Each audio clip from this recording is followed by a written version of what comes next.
በቀን 41 ልምምዳችን ላይ የተሰጠውን የንግግር ፈተና በትክክሉ ጥርት አድርገው የተናገሩ ተማሪዎች አስራት፣ ገነት እና መሰረት ናቸው።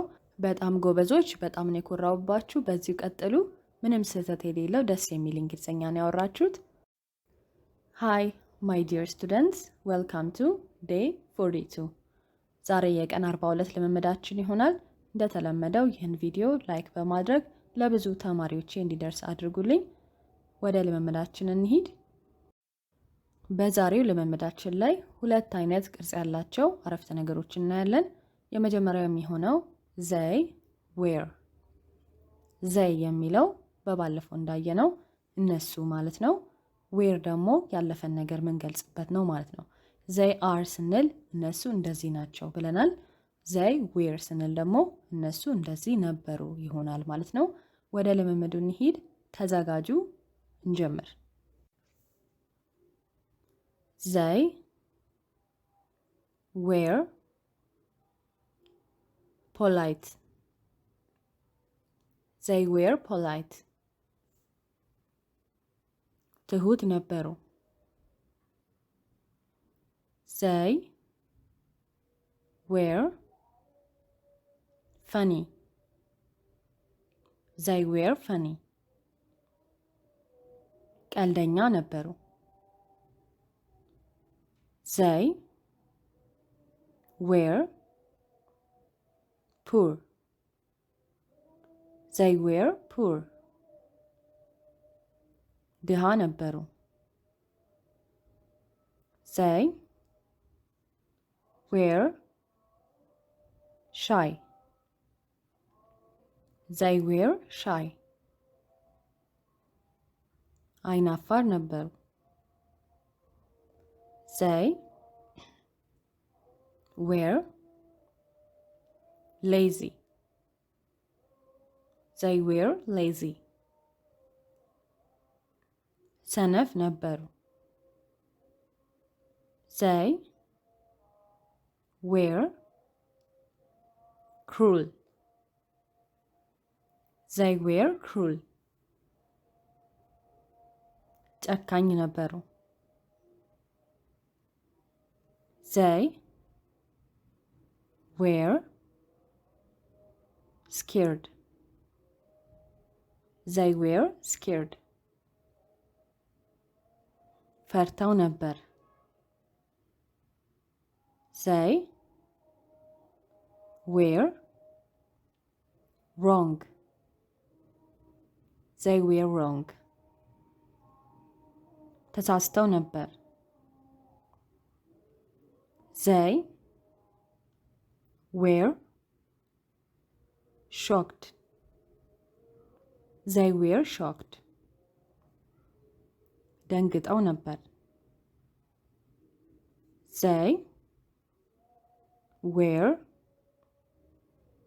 ክራይንግ። ዘይ ዌር ክራይንግ። እያለቀሱ ነበር። ዘይ ዌር ላፊንግ። ዘይ ዌር ላፊንግ። እየሳቁ ነበር።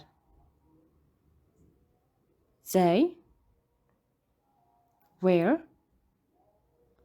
ስቴሪንግ። ዘይ ዌር ስቴሪንግ። እያፈጠጡ ነበር። ዘይ ዌር ዲጊንግ። ዘይ ዌር ዲጊንግ። የቆፈሩ ነበር። ዘይ ዌር ኖኪንግ። ዘይ ዌር ኖኪንግ። ያንኳኩ ነበር። ዘይ ዌር ዊስፐሪንግ። ዘይ ዌር ዊስፐሪንግ። እየተንሸኳሸኩ ነበር። በመቀጠል ደግሞ they will be ብለው የሚጀምሩ ንግግሮች ይሆናሉ።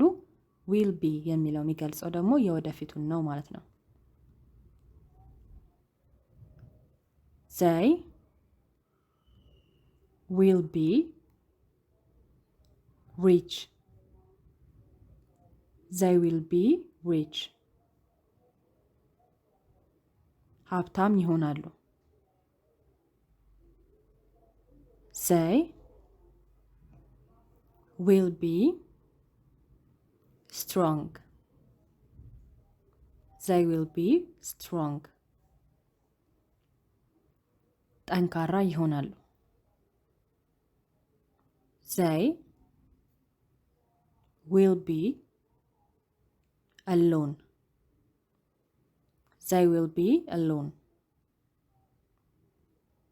ብቻቸውን ይሆናሉ ወይም ብቸኛ ይሆናሉ። they will be all right. they will be all right.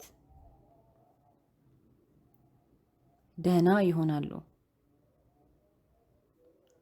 they will be fearless. they will be fearless. የማይፈሩ ይሆናሉ። they will be poets. they will be poets. ገጣሚ ይሆናሉ። they will be rivals. they will be rivals. ተቀናቃኝ ይሆናሉ። they will be allies. they will be allies. ወዳጆች ይሆናሉ። they will be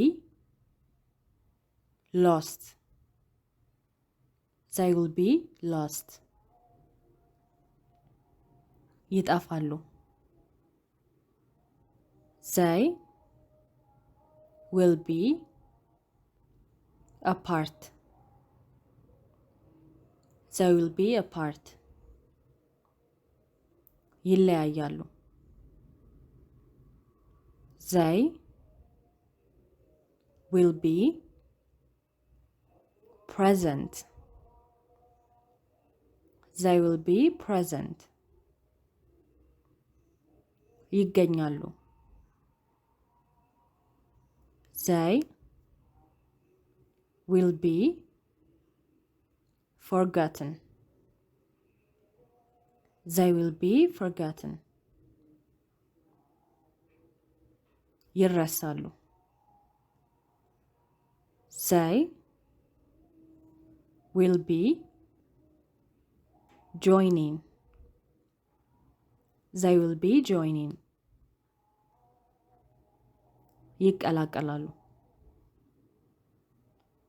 they will be quiet.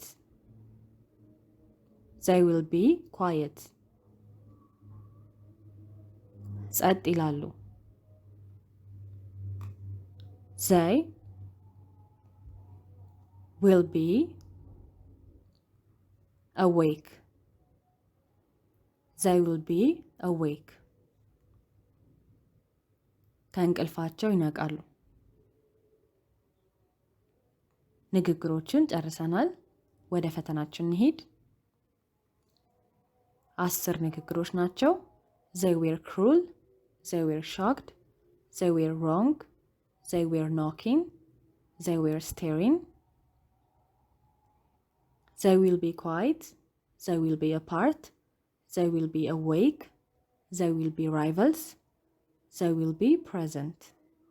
እነዚህ ንግግሮች እንደተለመደው ለራሳችሁ በደንብ ልምምድ ካረጋችሁ በኋላ ድምጻችሁን በመቅዳት ወደ ቀላል እንግሊዘኛ ቴሌግራም አካውንት ትልካላችሁ ማለት ነው። አካውንቱ ከላይ የምትመለከቱት ነው፣ ወይም ደግሞ የመጀመሪያ ኮሜንት ላይ አስቀምጥላችኋለሁ። መልካም ልምምድ ይሁንላችሁ። በሚቀጥለው የልምምድ ቪዲዮ እንገናኛለን። እስከዛው ሰላም ቆዩልኝ። ባይ ባይ።